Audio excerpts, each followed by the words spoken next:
From Georgia, Congresswoman Marjorie Taylor Greene. All right. There we go. Welcome to the American News Network, majornewsnetwork.com online. We're about to be greeted by Congresswoman Marjorie Taylor Greene.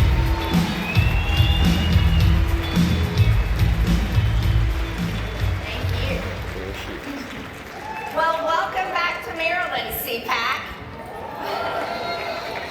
We're so excited to be here, and this is such an important time for conservatives to come together. And I'll tell you why.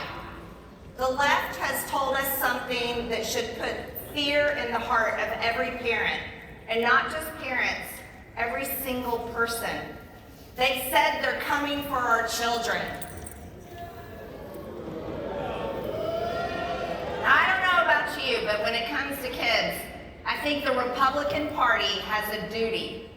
We have a responsibility, and that is to be the party that protects children. Amen. Now, whether it's like Zelensky saying he wants our sons and daughters to go die in Ukraine, God. Not one human from America. whether it's the San Francisco Gay Men's Choir literally singing, "We're coming for your children," or it's the new disturbing ideology that tells the most incredible lie that children can actually change their gender before they've even grown up, before they've even finished puberty, before they've developed into an adult, before they're old enough to vote, before they're old enough to graduate from high school, before they're old enough to even get a tattoo, put ink permanently on their skin, before they're old enough to buy nicotine, before they're old enough to buy alcohol, before they even graduate from high school, many of them before they drive a car. Now, when I ran for Congress, I thought I was running for Congress to rein in the out-of-control spending in Washington, to defend our southern border, to fight against the radical left and their ideas of bigger government, more control, to stop funding foreign wars that never do anything for America but send our soldiers back home either in coffins or with PTSD. I thought I was fighting for conservative values, to support businesses and give our kids a future. But on day one, when I was sworn into Congress and we voted on the rules package, and that was last Congress, our speaker was Nancy Pelosi. We fired her, bud. Thank you. And to my shock, we had a new rule in our rules package. And that was, there was no more gender. You couldn't say family names, mother, father, sister, brother. You couldn't acknowledge he, she, him, her, because gender was no longer in existence. We had a big fight on the Equality Act, where I ended up putting a sign outside my office door that said there's only two genders, male and female, trust the science. Right. But who knew this would become an even bigger battle? But then I started to learn about an industry that is turning into a multi-billion-dollar industry, and they have a target, or should I say a victim. You see, their target is not adults that, adults can choose what they want to do. This isn't about adults. We're talking about people under the age of 18. Their target for their multi-billion-dollar industry are children. And everyone knows that when you're growing up, think about it. How many times did you say when you were a kid you wanted to be a fireman or a doctor or a police officer, or you wanted to be something when you're an adult, but when you grew up, you became something else? My favorite thing to say that I did become when I was growing up is I wanted to be a mom. And thankfully, I am a mom.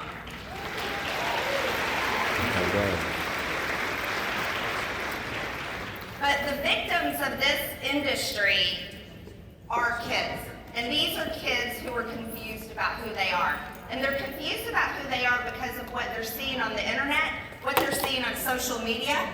And they're also confused, many of them, because these victims of this billion-dollar industry that mutilates the genitals of children. Many of these victims have diagnoses of autism, mental illness. Yep.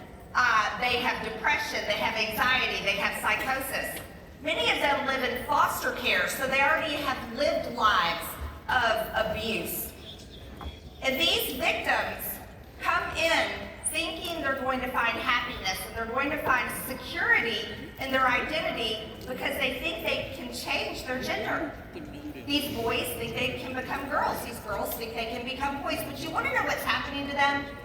They're given puberty blockers. They're fast-tracked, given puberty blockers that actually chemically castrates them, makes them sterile. They're given testosterone to girls as young as 11, 12, 13 years old. That within 4 to 5 years, some of them are having to have hysterectomies because of the damage it does inside of them. There are teenage girls having their breasts cut off. That is a permanent damage to their body. They'll never be able to breastfeed their baby. And there are boys that are having their penises turned inside out. These are kids. So last Congress, I did something radical and extreme because remember, Marjorie Taylor Greene, she's so extreme.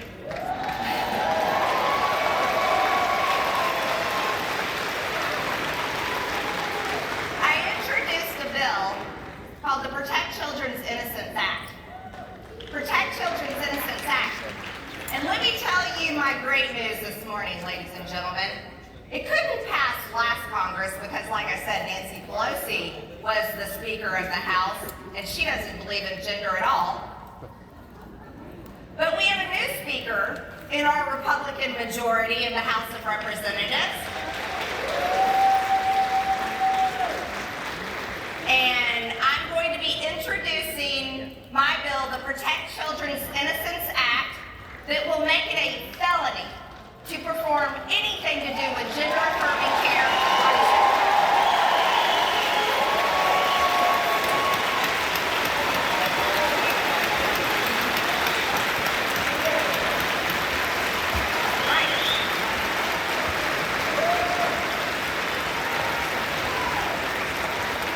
And obviously, you all agree with me.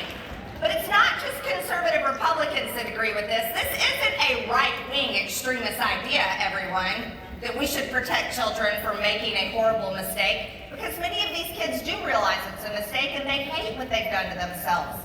And then they're left with lifelong disabilities by the people that are making billions of dollars mutilating their genitals. So let's think about it like this. This is actually an idea for all Americans. It's not just a Republican idea, because people like Bill Maher agree with me on this issue, even though he attacks me. There's independents, Democrats, Republicans all over America that agree that we need to let kids be kids.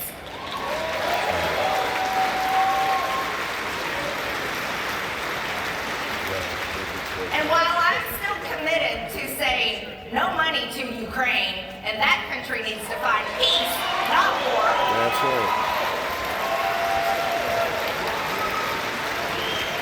And while I will look at a camera and directly tell Zelensky, you better leave your hands off of our sons and daughters because they're not dying.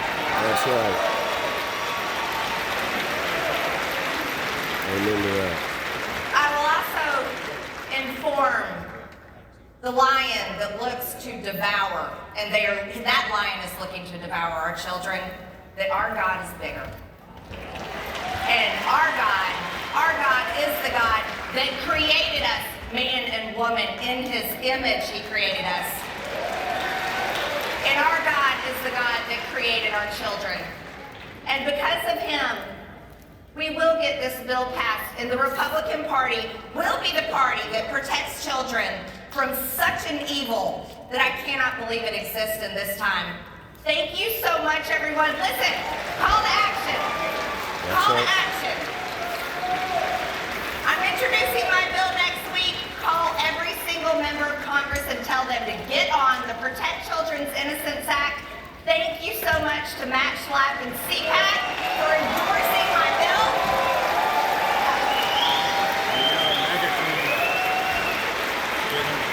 G-Step.